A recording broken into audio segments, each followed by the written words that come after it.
श्रावण महिन्यात कृष्ण अष्टमी तिथीला मध्यरात्री रोहिणी नक्षत्रावर मथुरेमध्ये कंसाच्या कारागृहात भगवान श्रीकृष्णांचा जन्म झाला, म्हणून या दिवशी आनंद उत्सव साजरा केला जातो। भगवान श्रीकृष्णांचा जन्मदिवस म्हणजे श्रीकृष्ण जन्माष्टमी। कंसाने माता देवकी आणि वासुदेवाची 7 अपत्ये मारून टाकली। भगवान श्रीकृष्ण हे वासुदेव व माता देवकीचे 8वे अपत्य होय।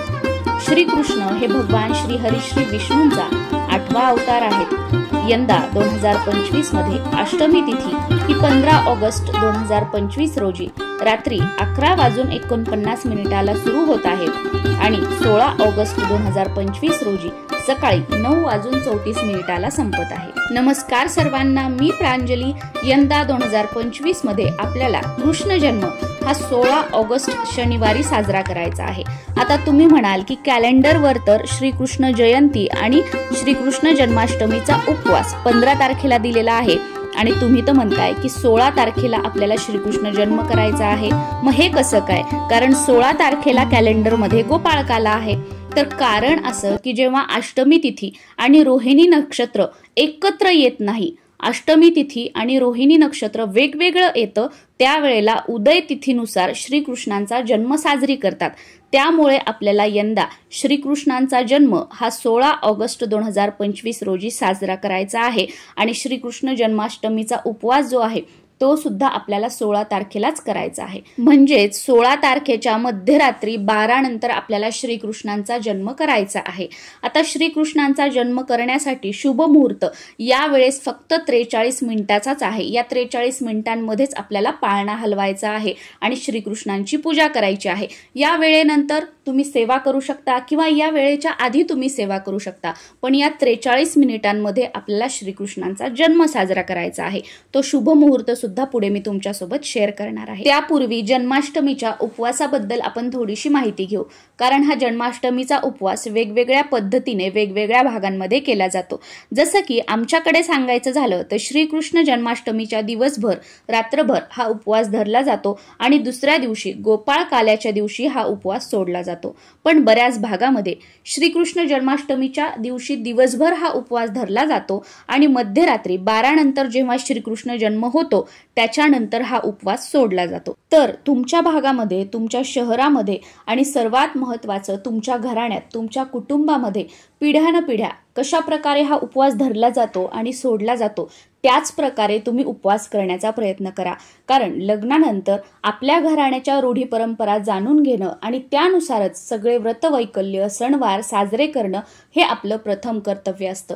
त्यामुळे तुमच्या घरातील मोठ्या मंडळींना विचारा जर तुम्हाला माहिती नसेल तर, आणि त्यानुसारच हा श्रीकृष्ण जन्माष्टमीचा उपवास करण्याचा प्रयत्न करा। आणि जर कोणी सांगणारच नसेल तर अशा वेळेला मात्र तुम्ही गुगलवर वाचून किंवा यूट्यूबवरती व्हिडिओजमध्ये ऐकून त्यानुसार उपवास करू शकता। पण जेव्हा तुम्ही पहिल्यांदा जसं यूट्यूबवरती ऐकून किंवा गुगलवरती वाचून उपवास करताय तर त्याच पद्धतीनुसार तुम्हाला कायम जोपर्यंत तुम्ही आहात तोपर्यंत उपवास करायचा आहे। नाही तर यावर्षी यूट्यूबवरती ऐकून उपवास केला, पुढच्या वर्षी गुगलवरचं वाचून केला, त्याच्या पुढच्या वर्षी कोणीतरी काहीतरी सांगितलं म्हणून तसा उपवास केला, असं अजिबात करायचं नाहीये। पहिल्यांदा तुम्ही जसा उपवास करणार आहात तेच पुढे तुम्हाला कंटिन्युटीमध्ये ठेवायचं आहे। यंदा श्रीकृष्ण जन्माष्टमीचा उपवास जो आहे तो आपल्याला 16 तारखेला शनिवारी धरायचा आहे।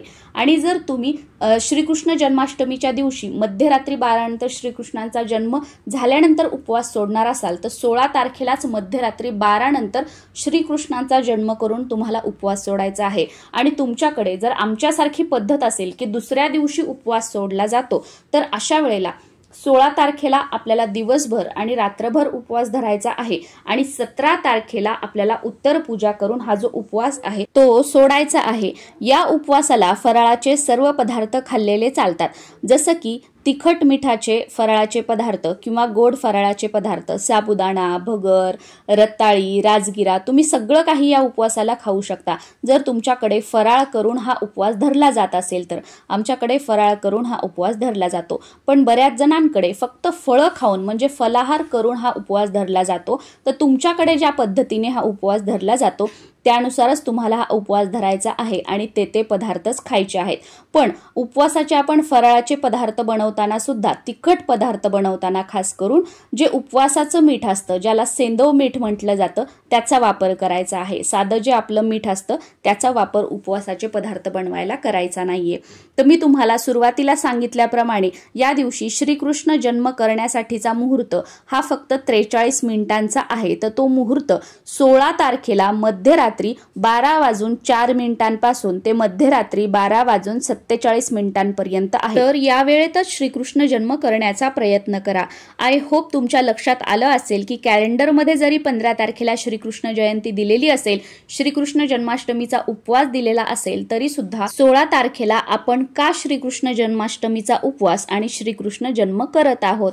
परत एकदा याचं कारण सांगते की जेव्हा अष्टमी तिथी आणि रोहिणी नक्षत्र एकत्र येत नाही, हे दोन्ही वेगवेगळं येतं, त्यावेळेला उदय तिथीनुसार आपण श्रीकृष्ण जन्म करत असतो आणि श्रीकृष्ण जन्माच्या दिवशीच श्रीकृष्ण जन्माष्टमीचा उपवास धरला जातो। म्हणून आपल्याला 16 तारखेलाच श्रीकृष्ण जन्म करायचा आहे आणि श्रीकृष्ण जन्माष्टमीचा उपवास धरायचा आहे। श्रीकृष्ण जन्माष्टमीच्या दिवशी मध्यरात्री 12 वाजता पूजा कशी करावी, आरती कोणती करावी, नैवेद्य कोणकोणते दाखवावेत, पाळणा कोणता म्हणावा, किती पाळणे म्हणावेत, अशी संपूर्ण माहिती असलेला व्हिडिओ आपल्या चॅनलवर अपलोड केलेला आहे। नक्कीच तो तुम्ही बघू शकता। त्या व्हिडिओमध्ये या दिवशी आपल्याला काय काय सेवा करायच्या आहेत हे सुद्धा मी तुमच्यासोबत शेअर केलेलं आहे।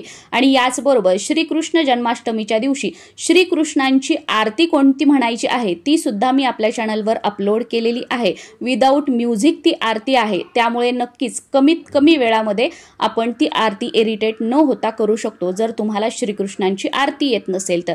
आणि श्रीकृष्ण जन्माष्टमीची कथा सुद्धा मी आपल्या चॅनलवर अपलोड केलेली आहे, त्यामुळे नक्कीच प्रांजली जोशी या चॅनलला तुम्ही भेट देऊ शकता आणि प्रांजली जोशी या इंस्टाग्राम अकाउंटला सुद्धा तुम्ही भेट देऊ शकता। इंस्टाग्रामवरती सुद्धा सर्व आरत्या, माहिती, सेवा, वेगवेगळ्या कथा मी तुमच्यासोबत शेअर करत असते। नमस्कार।